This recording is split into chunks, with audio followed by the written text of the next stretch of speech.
कल मैं बात कर रहा था ऑफेंस के बारे में।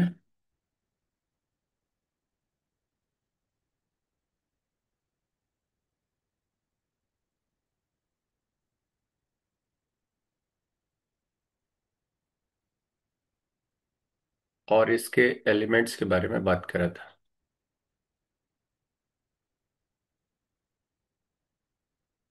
Elements of an offence.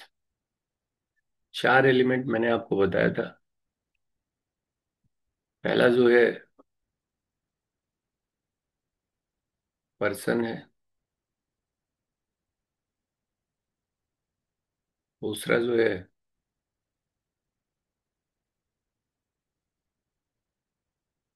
Actors Reis है।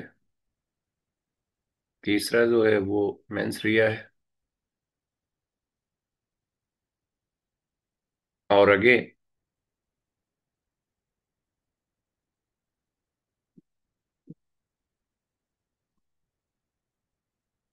इंजरी।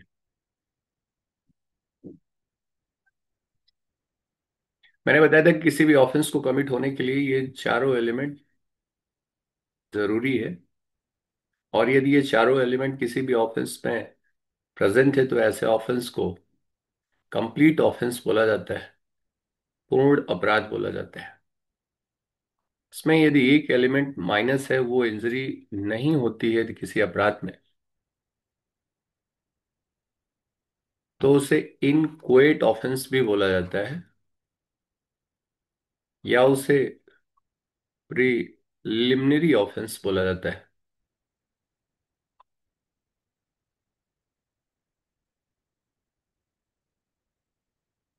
प्रारंभिक या अपूर्ण अपराध की संज्ञा को प्राप्त करता है।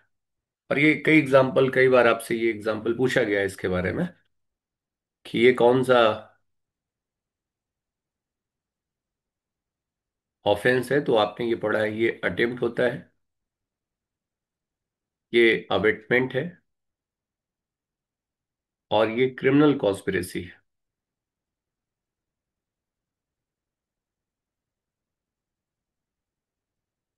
इसका मतलब ये तीन तरीके का अपराध हम आपके साथ पढ़ेंगे जो इन क्वेट ऑफेंस की स्टडी में आते हैं, जो प्रिलिमिनरी ऑफेंस की स्टडी में आते हैं। यहाँ पे इंजरी का एलिमेंट जो है वो एब्सेंट होता है। ये person, actus reus, mens rea and injury. Person मैंने आपको बताया था, ये नेचुरल पर्सन भी हो सकता है और लीगल पर्सन भी हो सकता है। नेचुरल और लीगल पर्सन। नेचुरल पर्सन में आपने मैन पढ़ा, वुमेन पढ़ा, और ट्रांसजेंडर भी हो सकते हैं। Man, women and transgender. Legal person में कोई कंपनी हो सकती है, कोई एसोसिएशन हो सकता है, कोई ग्रुप ऑफ बॉडी या पर्सन हो सकता है। ऐसा कोई समूह जो मिल करके अपराध को कारित करता है। इसका मतलब natural person includes the male, female और transgender who can commit an offence, जो अपराध को कारित कर सकते हैं, अपराध को घटित कर सकता है, अपराध को कर सकता है।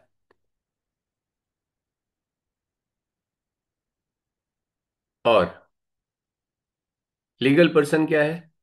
लीगल पर्सन जो जुरिस्टिक पर्सनालिटी डिक्लेयर करी गई है। जुरिस्प्रूडेंस में आपने लीगल पर्सनालिटी को पढ़ा है।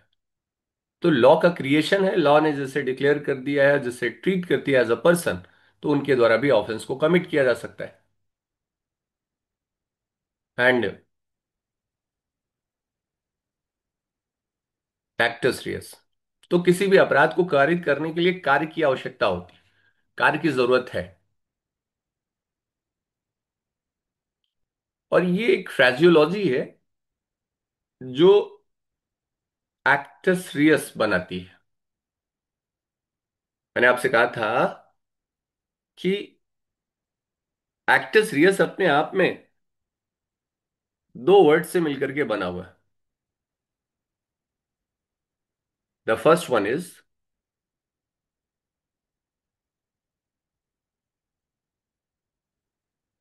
एक्टस, दूसरा है रियस। इसे समझना है बेटा। ये जो भी मैं आपसे 2-4 दिन पढ़ूंगा आपके साथ, ये कॉन्सेप्चुअल चीजें हैं।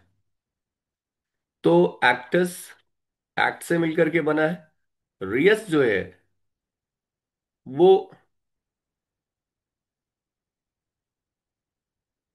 प्रोहिबिटेड बाय लॉ है। Prohibited by law. एक्ट, इसका मतलब कार्य तो हम दिन भर में बहुत सारे करते हैं। वो हर कार्य जो है वो अपराध की श्रेणी और उसकी संज्ञा को प्राप्त नहीं करता है। कौन से अपराध इस श्रेणी को प्राप्त कर रहे हैं? जो कि लॉ के द्वारा फॉरबिडन है। Prohibited by the law, forbidden by the law. इसका मतलब क्या है कि हमारा पढ़ना, आपका पढ़ाना, आपका पढ़ना, मेरा पढ़ाना, खाना खाना, टहलना, कोई भी वर्क जो है वो अपने आप में अपराध नहीं है। ऐसे तो डेली रूटीन में हम बहुत सारे वर्क करते हैं। लेकिन कोई ऐसा एक्ट जो लॉ के द्वारा प्रोहिबिटेड कर दिया गया, अब वो हो गया एक्टस रियस। यानी लॉ जिससे फॉरबिडन बना देती है कि ऐसा काम आपको नहीं करना है। So when the act is associated with the reus, that is actus reus. ये आपका एक्टस रियस हो गया। केनी डिफाइन करते हैं एक्टस रियस को।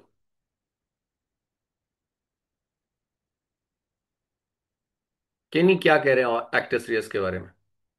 तो ये कहते हैं कि कोई भी ऐसा कार्य जो मानवीय आचरण का परिणाम है, कोई भी ऐसा परिणाम जो मानवीय आचरण का परिणाम है, वो एक्टस रियस है। कहने का अभिप्राय ये है कि actus reus is a result of,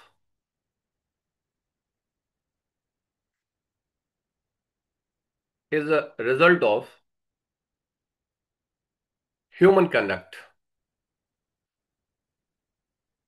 जो ए आर है, एक्टस रियस है, वो result of the human conduct है।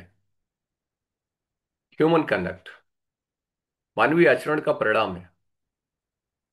और जिसे लॉ चाहता है कि ऐसा परिणाम पैदा ना हो। Law does not want that such result should be created, कि ऐसा कोई रिजल्ट पैदा हो, ये लॉ नहीं चाहती है। तो फिर क्या होगा?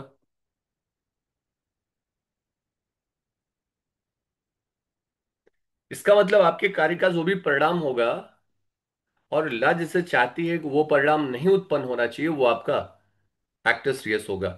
और उसे आपको नहीं करना है।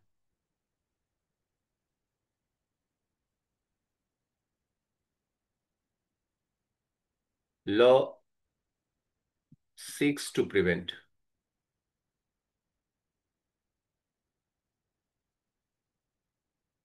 किस चीज को? कि ऐसे रिजल्ट्स को। तो आप जरा देखो, A R is equal to result.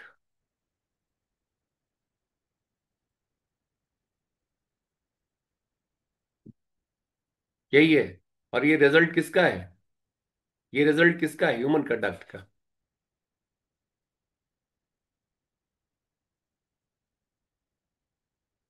Human conduct, human deed, human act or omission. ये कार्य और लोप या इसके का परिणाम।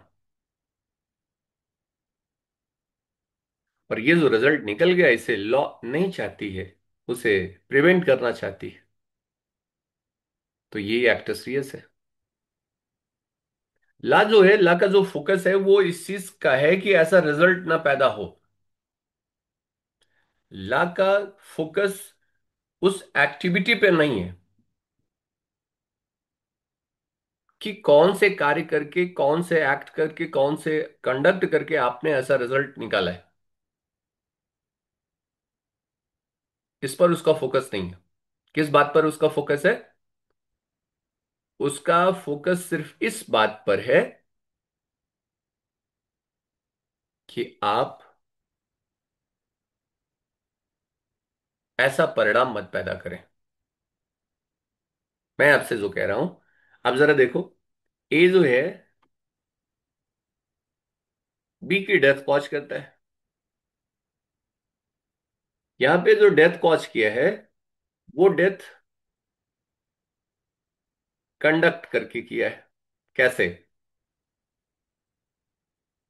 गन शॉट, गोली मार दिया है। तो ये क्या है? कंडक्ट है। और यहां पे एक रिजल्ट आ गया है, और ये रिजल्ट जो है वो आपका डेथ है। तो इसके कंडक्ट का जो रिजल्ट है वो क्या है? डेथ है। और जो रिजल्ट होता है वही ए आर होता है।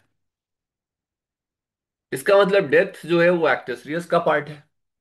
डेथ होना वो एक्टस रियस है, जो कि ह्यूमन कंडक्ट के द्वारा किया गया है। ठीक है।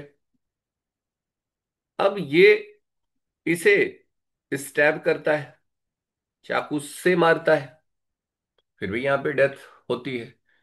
यहां पे कंडक्ट बदला है, कार्य बदला है, लेकिन परिणाम सेम है, रिजल्ट सेम है। डेथ यहां पे भी हो रही है।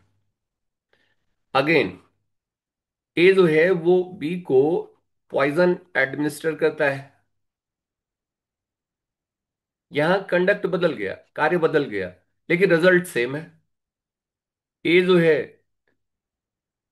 बी को धक्का दिया है, और धक्का दे करके खाई के नीचे फेंक दिया, और उसकी डेथ हो गई है। यहां कंडक्ट बदल गया है। कहने का मतलब यहां पे कंडक्ट कोई भी हो सकता है, एक्टिविटी कोई भी हो सकती है, एक्ट या ओमिशन कोई भी हो सकता है। रिजल्ट तो वही आ रहा है ना।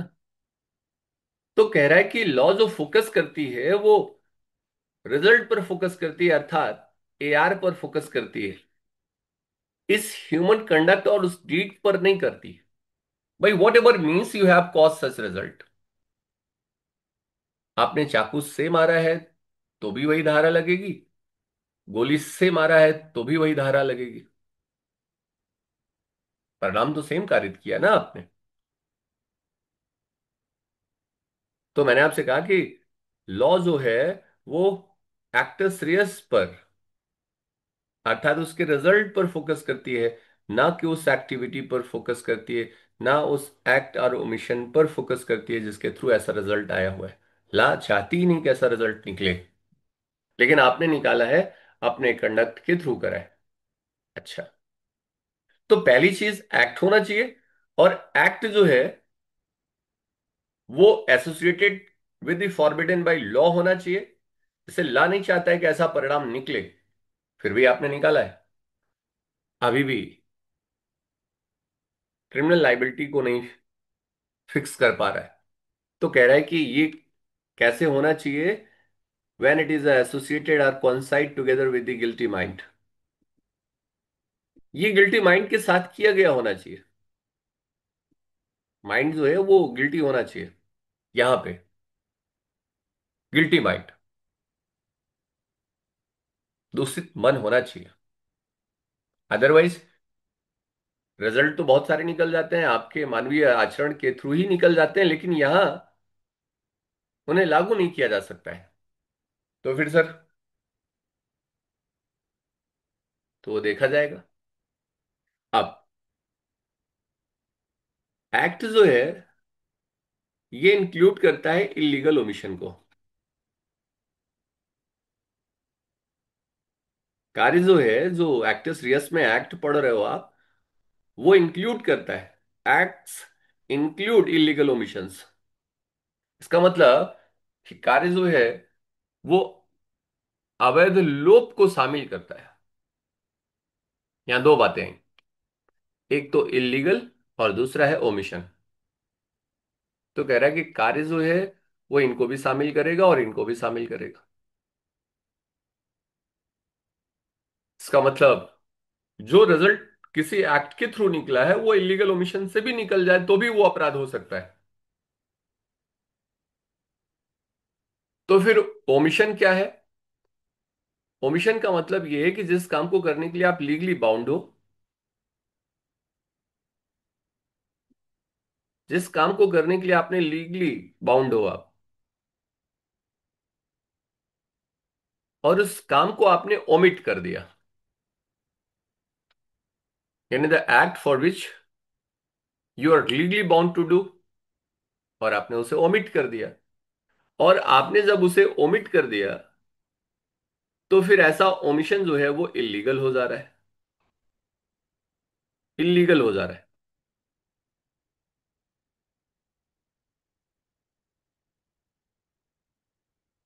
तब ये माना जाएगा कि वो इलीगल ओमिशन है।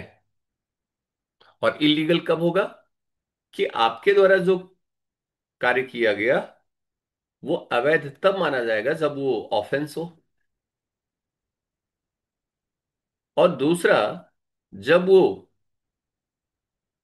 प्रोहिबिटेड बाय लॉ हो, प्रोहिबिटेड बाय लॉ हो।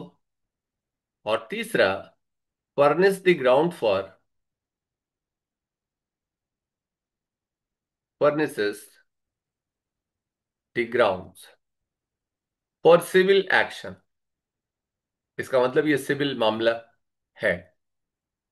यदि सिविल कार्रवाई के लिए आधार उत्पन्न कर रहा है तो भी आपका जो कार्य है वो माना जाएगा कि आपने अवैध कार्य किया हुआ है, इलीगल ओमिशन।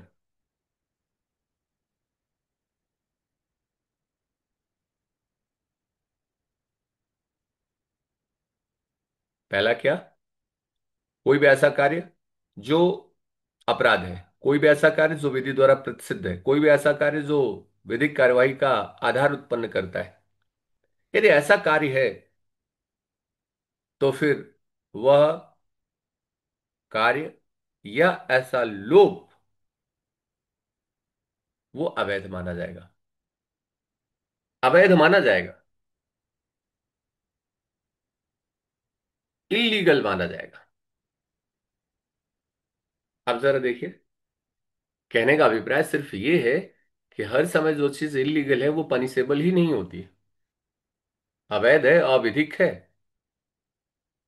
अनलॉफुल हो सकता है। अब जरा देखिए, यहां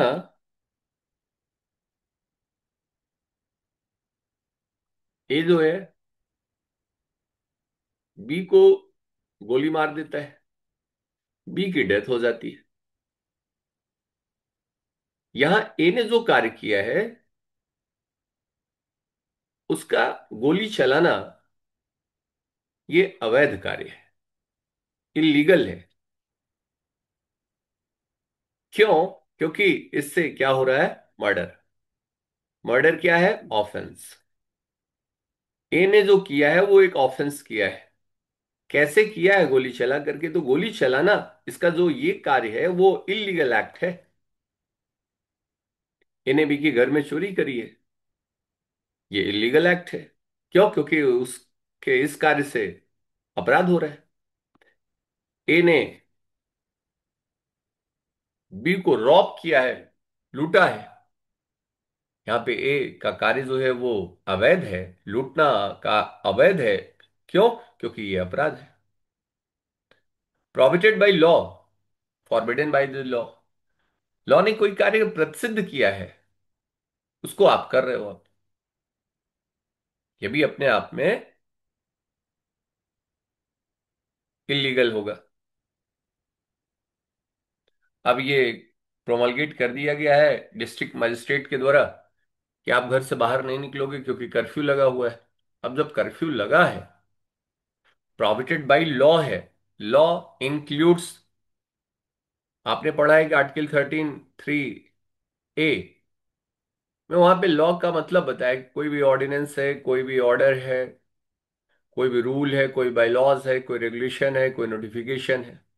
तो ऑर्डर इज अ लॉ, और एग्जीक्यूटिव ऑर्डर पास कर दिया गया है, यानी डिस्ट्रिक्ट मजिस्ट्रेट ने ये बता दिया है कि जिले के एक पर्टिकुलर एरिया में ये धारा लागू है और आप अपने घर से बाहर नहीं निकल सकते हो। तो अब आपका घर से बाहर निकलना ये इलीगल है। क्यों? क्योंकि it is a forbidden by law. Law ने इस बात को सिद्ध किया हुआ है। अगेन, ए जो है वो बी के खिलाफ एक पत्र लिखता है, जो बी को आधार देता है उसके खिलाफ कार्यवाही करने का। बी उसके खिलाफ वाद ले आता है क्योंकि उसने उसकी मानहानि की है, डिफेमेशन किया है, सिविल सूट फाइल करता है कंपनसेशन के लिए। अर्थात यहां पे ए के द्वारा बी के पक्ष में जो भी बातें लिखी गई हैं, यहां लिखना जो है वो अवैध होगा। क्यों? क्योंकि ये बी को आधार दे रहा है सिविल कार्यवाही करने का, सिविल एक्शन को कॉज करने का। ए जो है न्यूसेंस कॉज करता है, ए जो है नेग्लिजेंस काज करता है। ये कार्य जो है उसका अवैध होगा। क्यों? क्योंकि यहां पे अपोजिट पार्टी के पास ये राइट है, किस बात का? कि वो उसके खिलाफ सिविल एक्शन ले सकता है। ए और बी कॉन्ट्रैक्ट करते हैं, बी जानबूझ करके कॉन्ट्रैक्ट को ब्रीच करता है। यहां पे कॉन्ट्रैक्ट को ब्रीच करना जो है वो इलीगल है, अनलॉफुल है। क्यों? क्योंकि यह सिविल कार्यवाही का आधार उत्पन्न कर रहा है, furnishes the ground for the civil action. तो कोई भी कार्य जो क्या है आपका अनलॉफुल है, कोई भी ऐसा कार्य जो है अनलॉफुल कब होगा? तो जब वो ऑफेंस हो, जब वो प्रोहिबिटेड बाय लॉ हो, जब वो आपका furnish the ground for the civil action. तो कार्य जो है वो इलीगल ओमिशन को भी शामिल करता है। इसका मतलब ओमिट करके भी ऑफेंस को कमिट किया जा सकता है। So there are two types of deed, positive deed भी है और निगेटिव डीड भी है। डीड, यहां विलेख की बात नहीं कर रहा हूं, डीड मीन्स एक्शन, जो आपके द्वारा कार्य किया जा रहा है। ये पॉजिटिव भी हो सकता है और निगेटिव भी हो सकता है। पॉजिटिव जो है वो कब होगा? When any act is done. Negative कब होगा? When there is no act is done. ये लोप है। तो निगेटिव डीड जो है वो ओमिशन को बताती है, और पॉजिटिव डीड जो है वो एक्शन को बताती है। तो कह रहा है कार्य के द्वारा भी और लोप के द्वारा भी ऑफेंस को किया जा सकता है भाई। अब आप देखो कि यदि किसी व्यक्ति को खाना ना दिया जाए, किसी प्रिजनर को बहुत दिन तक बिना खाना के रखा जाए प्रिजन में, यानी खाना देने का लोप किया जाए, खाना देने से विरत रखा जाए, तो ऐसी स्थिति में वो डेथ कॉज करेगा। और डेथ कॉज हो गई तो यहां पे कार्य के द्वारा नहीं हुआ, यहां पे लोप के द्वारा हुआ है। किसी को पॉइजन दे दिया जाए खाने में मिला करके, इसका मतलब ये पॉजिटिव डीड है, उसके बाद उसकी डेथ हुई है। किसी को खाना ना दिया जाए, इसका मतलब ये है कि नेगेटिव डीड है। एक छोटा सा बच्चा है, जैसे मिल्क फीडिंग नहीं कराई जाती है माँ के द्वारा, वॉलंटरली नहीं कराई जा रही कि उसकी डेथ हो जाए, यहाँ पे ये जो एक्ट है वो निगेटिव है। यहाँ पे ओमिशन किया गया, निगेटिव डीड है। तो निगेटिव डीड के द्वारा भी क्या किया जा सकता है? ऑफेंस को कमिट किया जा सकता है। तो पॉजिटिव भी हो सकता है, निगेटिव भी हो सकता है। मैंने आपसे कहा कि कार्य होना चाहिए। कार्य जो है वो इलीगल ओमिशन को भी क्या करता है? इंक्लूड करता है। कार्य जो है पॉजिटिव भी हो सकता है और नेगेटिव भी हो सकता है। अर्थात कार्य जो है वो कार्यों की श्रृंखला भी हो सकती है, और लोप जो है वो लोप की श्रृंखला भी हो सकती है। इट मीन्स एक्ट जो है includes the series of acts, and it is act as a single act. और दूसरा जो है आपका it is a act as a it is a act as a series of omissions, which is a act as a single omission. मैं आपसे क्या कहा कि कार्य जो है वो कार्यों की श्रृंखला हो सकती है, और लोप जो है वो लोपों की श्रृंखला हो सकती है। It means act is a series of facts and omission is a series of omissions. And series of omissions include the single omission and are considered as a single omission. अब जरा देखो इस बात का अभिप्राय क्या है। कार्य के अंतर्गत कार्यों की श्रृंखला भी हो सकती है, सीरीज ऑफ फैक्ट्स भी हो सकता है, उसे भी कंसिडर करेंगे आप। अब जरा देखिए, A1 है आपका, प्लस A2 है आपका, प्लस A3 है आपका, प्लस A4 है आपका। A1 A2 A3 A4, और ये कंप्लीट मिलकर के आपका एक एक्ट बना देता है,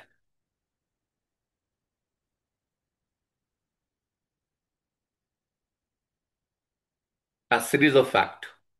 इसका मतलब ए जो है उसने बी को एक झापड़ मारा, A1 हुआ। दूसरा झापड़ मारा, A2 हुआ। तीसरा मारा, A3 हुआ। चौथा मारा, A4 हुआ। So on so fourth. एक लाठी मारा, दो लाठी मारा, तीन लाठी, चार पांच छह सात, एक चाकू, दो तीन चार पांच छह सात, एक गोली, दो तीन चार पांच छह सात, and so on. A series of facts. यहां जो कार्य हुआ है वो सीरीज ऑफ फैक्ट हुआ है, और सबका जो क्यूमुलेटिव इफेक्ट है वो मिलकर के एक कार्य बना रहा है। इसका मतलब हम ये नहीं बताएंगे कि कितना झापड़ मारा था, कितनी लाठी मारा था, नहीं।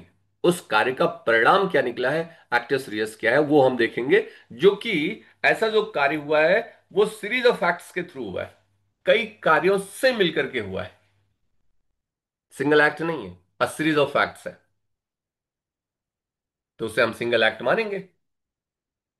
वो अलग अलग एक्ट नहीं है यहां पे, सिंगल एक्ट मान लिया जाएगा। एक चाकू, दो तीन चार पांच छह, एक पत्थर मारा, दो तीन चार पांच छह सात, ये सीरीज ऑफ फैक्ट हो रहे हैं, क्योंकि हर कार्य अपने आप में हो रहा है। यहां पे कार्य है क्या, एक्ट है क्या, अ build muscular movement. Act is a build muscular movement. Act क्या है, मानव की ऐच्छिक पेशियों की गति है, मूवमेंट है। ऐच्छिक पेशी की जो गति है वो गति ही कार्य कहलाती है। मैं बोल रहा हूं ये कार्य है, क्योंकि मेरी टंग्स जो है वो मेरी इच्छा से काम कर रही है। इसका मतलब यानी विल्ड मस्कुलर मूवमेंट, जो भी मस्कुलर मूवमेंट हो रहा है और जो इच्छा से हो रहा है, विल्ड है, डिजायर्ड है, तो वो कार्य है। मैंने अंगुली से ट्रिगर को दबाया है, तो ये जो ट्रिगर दबाना होगा, ये ट्रिगर दबाना एक कार्य हो गया। क्यों? क्योंकि यहां पे जो मसल्स का मूवमेंट हो रहा है वो मेरी इच्छा से हो रहा है। मूवमेंट जो है वो इच्छा से किया जा रहा है। तो any build muscular movement is an act. हाथ से किसी को मारना, चाकू से मारना, गोली से मारना, यहां पे आपकी पेशियों की गति हो रही है, और यही आपका मूवमेंट है, यही आपका कार्य है। तो मैंने आपसे कहा कि ये कई कार्यों से मिलकर के कोई अपराध बन सकता है, तो कह रहा है वो संपूर्ण कार्य जो है वो उसे हम एक कार्य मानेंगे। That's all. संपूर्ण लोप है। पहले दिन खाना नहीं दिया, फिर दूसरे दिन, कोई भाई एक दिन के खाना ना खाने से मर नहीं जाता है। एक दिन खाना नहीं दिया, दूसरे दिन नहीं दिया, तीसरे दिन नहीं दिया, चौथे, पांचवें, छठवें, सातवें, आठवें, और ऐसे लोप करते करते चले गए, और एक दिन के बाद उसकी डेथ हो गई। यहां पे क्या हुआ, यहां पे आपने लोप किया है, और ये जो लोप है, लोप, वो क्या हो गया आपका, अ सीरीज ऑफ ओमिशन हो गया, अ सीरीज ऑफ ओमिशन। तो जो सीरीज ऑफ ओमिशन है वो मिल करके एक बनाएगा, सिंगल ओमिशन बनाएगा। बात समझ रहे हैं? मिल करके सिंगल ओमिशन को बनाएगा, अ सीरीज ऑफ ओमिशन। आप जरा देखिए अगेन, फिर कह रहा है कि कार्य जो है वो या तो, कार्य जो है आंशिक भी हो सकता है, और आंशिक लोप के द्वारा भी वही अपराध हो सकता है। इसका मतलब ऐसा जो ऑफेंस है वो आंशिक कार्य के द्वारा भी हो सकता है और आंशिक लोप के द्वारा भी हो सकता है।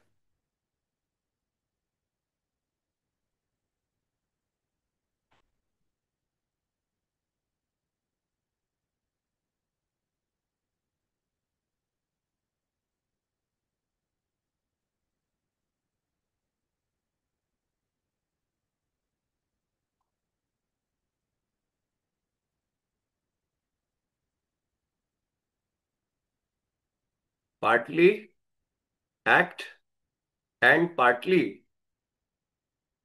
ओमिशन। अब जरा देखिए, कह रहा है कि जब कोई कार्य के द्वारा भी अपराध हो सकता है, लोभ के द्वारा भी अपराध हो सकता है, तो partly act and partly omission के द्वारा भी अपराध हो सकता है। ये भी तो होगा, पार्टली एक्ट के द्वारा भी होगा और पार्टली ओमिशन के द्वारा होगा। इसका मतलब आंशिक कार्य के द्वारा भी हो सकता है और आंशिक लोभ के द्वारा भी हो सकता है। वेरी गुड, ये तो बड़ा अच्छा है यार। आंशिक कार्य के द्वारा भी होगा और आंशिक लोभ के द्वारा भी होगा। हो जाएगा। हाँ, हो जाएगा। कैसे हो जाएगा सर? बिल्कुल हो जाएगा।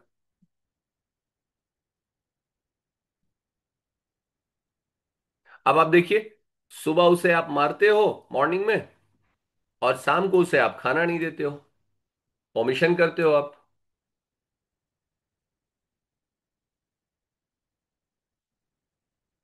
और सुबह आपने क्या नहीं किया उसके साथ?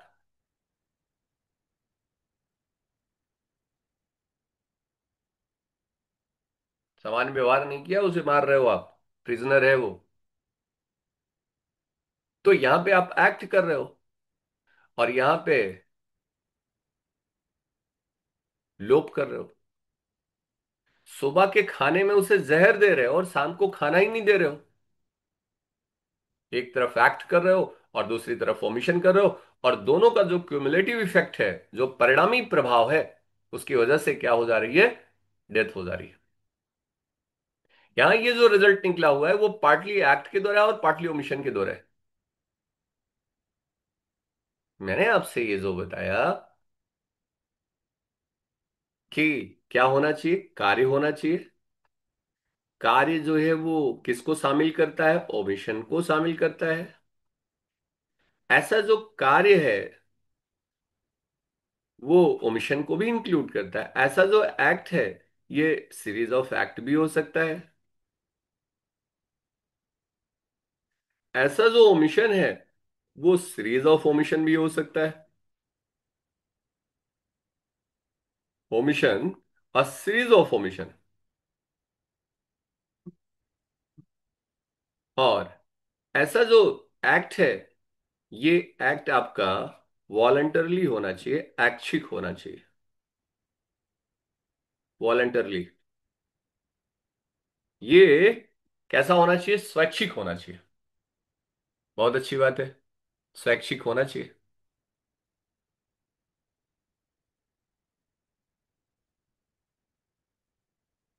होना चाहिए सर, स्वैच्छिक होना चाहिए। इसका मतलब कि कोई भी ऐसा कार्य जो आपकी इच्छा के विरुद्ध किया जा रहा है वो आपका कार्य नहीं माना जाएगा। इन वाइटो मी फैक्टस नॉन इस्ट एक्टस। आपने ये धारा पढ़ा है? The act which is not done with my desire is not my act. वह कार्य जो मेरी इच्छा से नहीं किया जा रहा है, is not being done with my desire, on desire. इसका मतलब ये क्वेश्चन हो सकता है, थ्रेट हो सकता है, आपके ऊपर फोर्स यूज किया जा सकता है, उसके थ्रू आपसे काम करवाया जा रहा है। नहीं, तब फिर ये काम नहीं होगा। ये एक्ट कैसा होना चाहिए? स्वैच्छिक होना चाहिए, वॉलंटरली होना चाहिए। आपने कॉन्सेप्ट पढ़ा है ऑटोमेटिज्म का। ऑटोमेटिज्म का कॉन्सेप्ट ये है कि जो आपका ब्रेन होता है और आपकी बॉडी का जो कोऑर्डिनेशन होता है वो समाप्त हो जाता है, वो अपने आप चलता है, होता है। तो ये कुछ एग्जांपल है, जैसे मान लो स्लीप वॉकिंग की बात कर रहा हूं, सोमनाबुलिज्म की बात करूं। It's a kind of mental disorder, it's a kind of disorders of your body in which there is no coordination between your muscles and body. किसका मतलब आपका माइंड जो है अब आपकी बॉडी को कमांड नहीं कर पा रहा है।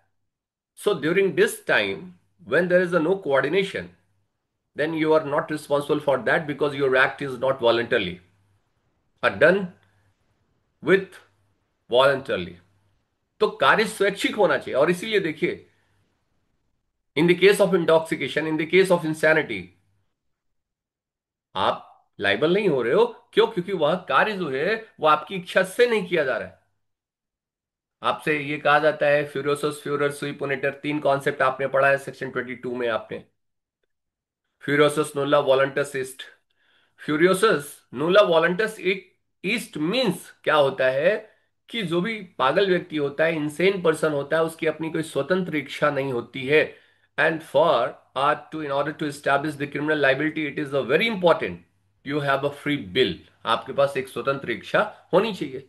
इसका मतलब स्वतंत्र इच्छा है, इसका मतलब डिजायर होनी चाहिए। जब डिजायर नहीं है, वो स्वैच्छिक नहीं है, तो आपका कार्य भी नहीं माना जाएगा, आपकी क्रिमिनल लाइबिलिटी भी नहीं होगी।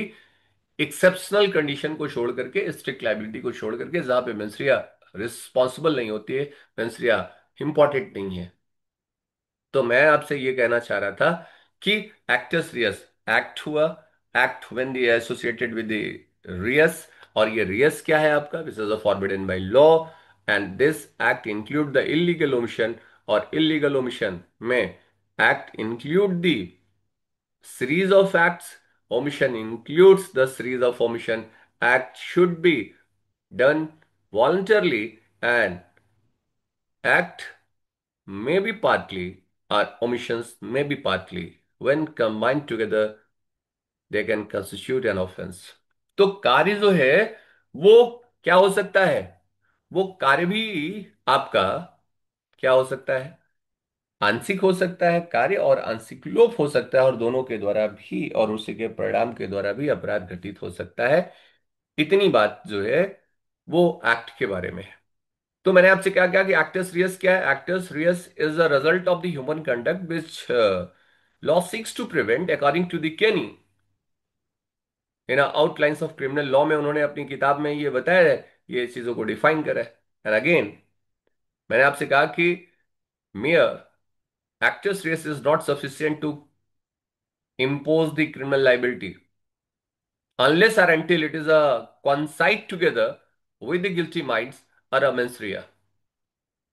आर वर्सेस अलाडी की केस में लॉर्ड अरबिंजर ने ये कहा था कि दुराशय और कार्य, दुराशय और कार्य मींस एक्टस रियस और मेंस रिया दोनों को कॉन्साइड होना आवश्यक है किसी भी अपराध को होने के लिए। सो it is a very important. क्या? अब जरा एक टाइमलाइन लेते हैं और ये टाइमलाइन आप देखो। यहां पे मैंने कहा कि this one is a mens rea, this is a timeline, ये टाइमलाइन है। And at this part this is a A R. इसे पॉइंटेड और डॉटेड में मैंने बताया, it means A R is absent when the menstruation is present and actus reus is absent। And the second one is second condition, here the menstruation is absent at this moment of time, yamar is absent and actus reus is a present, AR is a present। Chalo। And third condition is this one, EMR is present as well as the AR is present, both are present। आप देखिए, अब यहां पे अपराध कौन हो सकता है? तो अपराध किस कंडीशन में और कहां हो सकता है? वो है आपका इस कंडीशन में हो सकता है कि जिस समय जो टाइम है, जिस समय जो टाइम है वो दोनों प्रेजेंट है, दोनों प्रेजेंट है।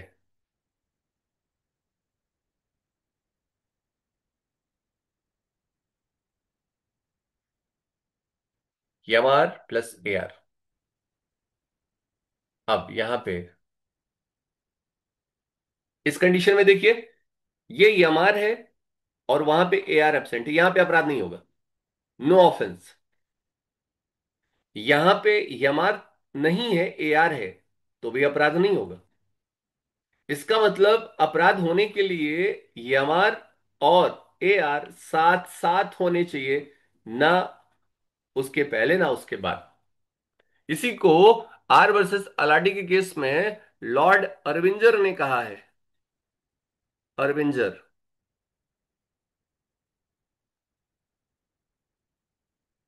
आर वर्सेस अलाडी, कॉन्साइड टुगेदर, दोनों साथ साथ होने चाहिए। तो मैंने आपसे क्या कहा कि एक्टर्स रियस के साथ साथ मेंस्ट्रिया होना मस्ट है, गिल्टी माइंड होना जरूरी है, दुराशय दूषित मन होना चाहिए, तभी वो अपराध घटित हो सकता है, अन्यथा नहीं होगा। So what is a guilty mind? आप पूरी बीएनएस में देखोगे, पूरी बीएनएसएस में, पूरे आईपीसी में कहीं भी आपको मेंस्ट्रिया वर्ड यूज नहीं मिलेगा। So it is not defined anywhere in our Bharatiya Nyaya Sanhita and in a Indian Penal Code as well. So, what is a menstruia? So, menstruia is a simply a guilty state of mind.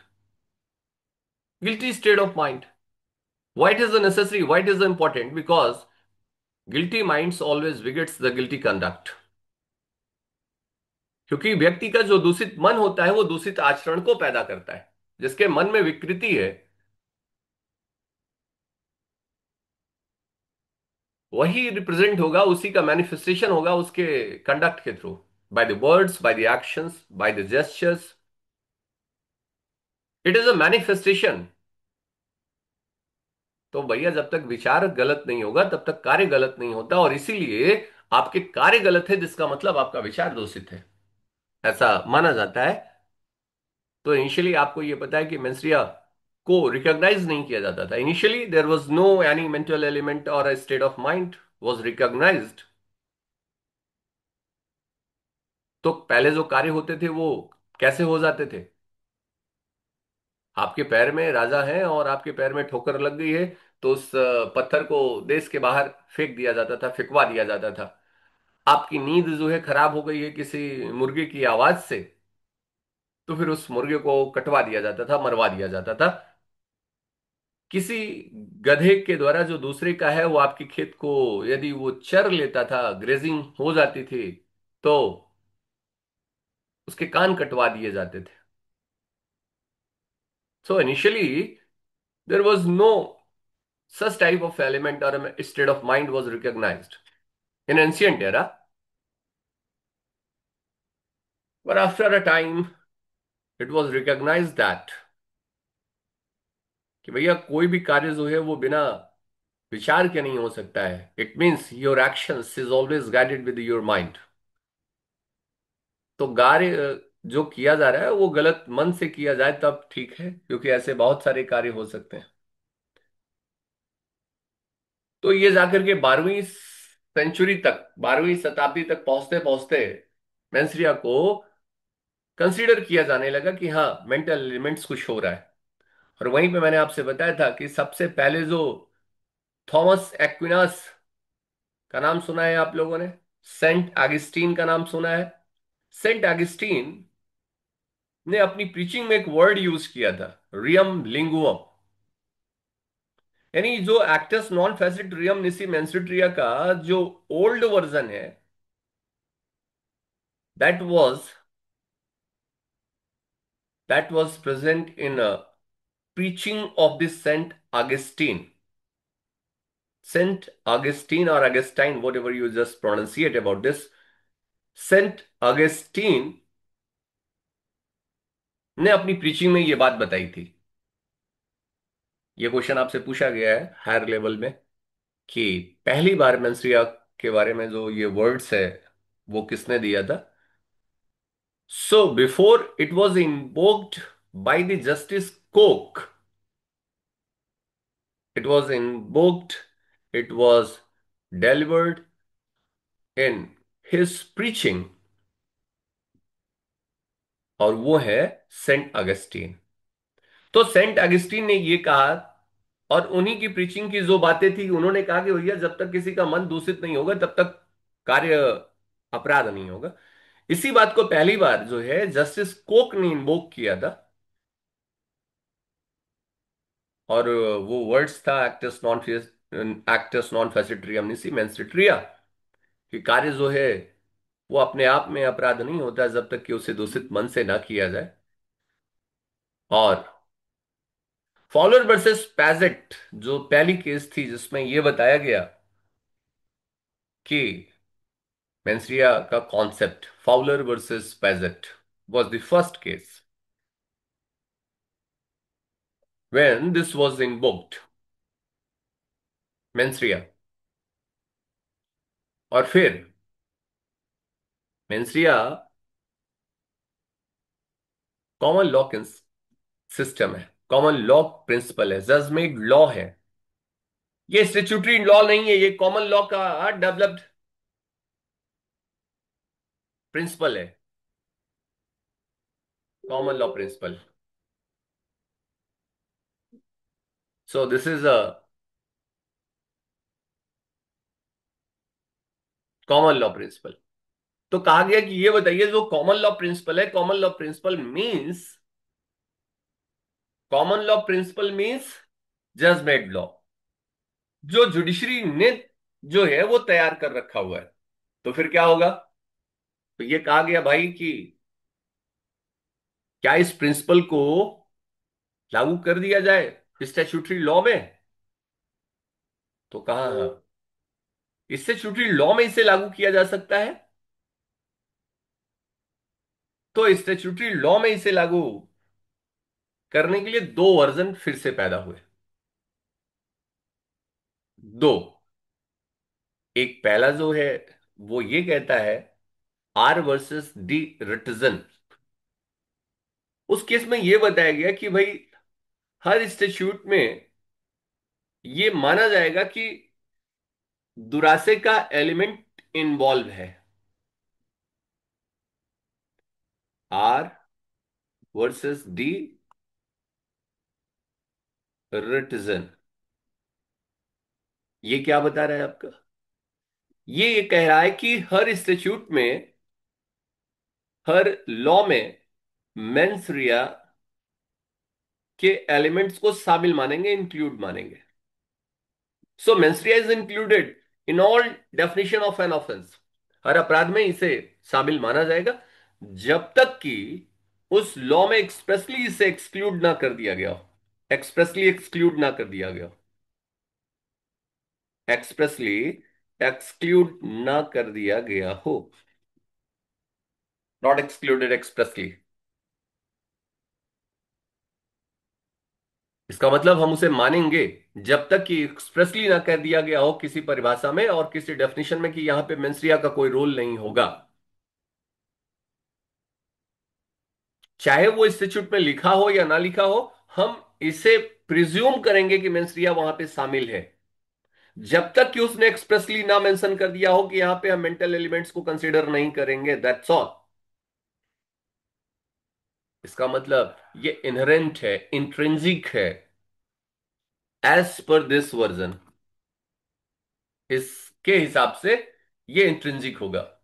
और Hobbs versus विंस्टर इसके just उल्टा बोल रहे हैं।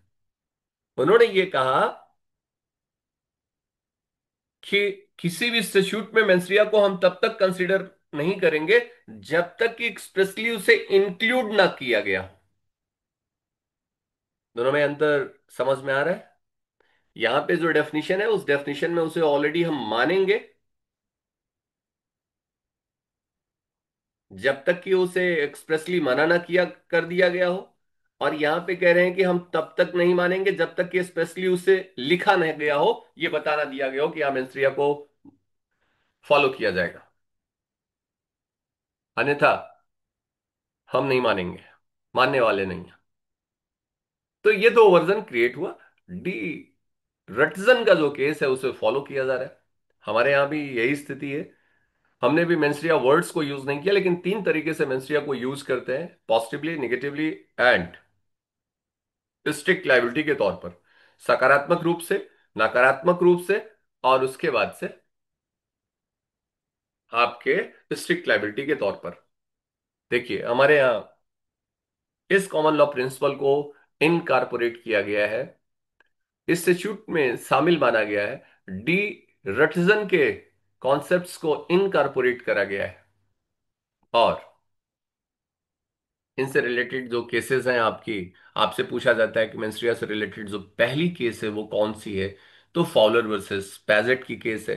पहली बार किस जगह पे इन्वोक किया, और किसने इसे इन्वोक किया था? तो जस्टिस कोक ने किया था। पहली बार इसे जो डिटेक्ट किया गया वो कहाँ, तो मैंने आपसे बताया कि सेंट ऑगस्टाइन की प्रीचिंग में इसे लाया गया था। और फिर जब इसे स्टैट्यूटरी लॉ में लागू किया गया, तो पहली जो केस थी स्टैट्यूटरी लॉ और कॉमन लॉ में, वो आर वर्सेस प्रिंस की थी। R versus Prince, and again R versus Toulson की केस। और आर वर्सेस प्रिंस और टॉल्सन के बाद से फिर से मेंसरिया का जो कंसिडरेशन था वो घटता चला गया, उसकी जो वैल्यू थी वो कम होती चली गई, मेंसरिया को इग्नोर किया जाने लगा फिर से। और अगेन फिर से मेंसरिया को रिवाइव किया गया, फिर से मेंसरिया के इंपॉर्टेंस को समझा गया। वो ब्रेंट वर्सेस वुड की केस में, और इसीलिए कहा जाता है Brent versus would revival of the mens rea की केस है। Revival of mens rea. ये जो स्ट्रक्चर्स है, मैं आपको एक क्रोनोलॉजिकली मैं आपको बताया, इसे आप एक बार पढ़िएगा। और फिर हार्डिंग वर्सेस प्राइस का केस है, उसके पीछे का रीजन क्या है ये कल आपसे डिस्कस करेंगे। और मेंसरिया, एक्टस रियस और इंजरी, कल बात करते हैं इसके बारे में।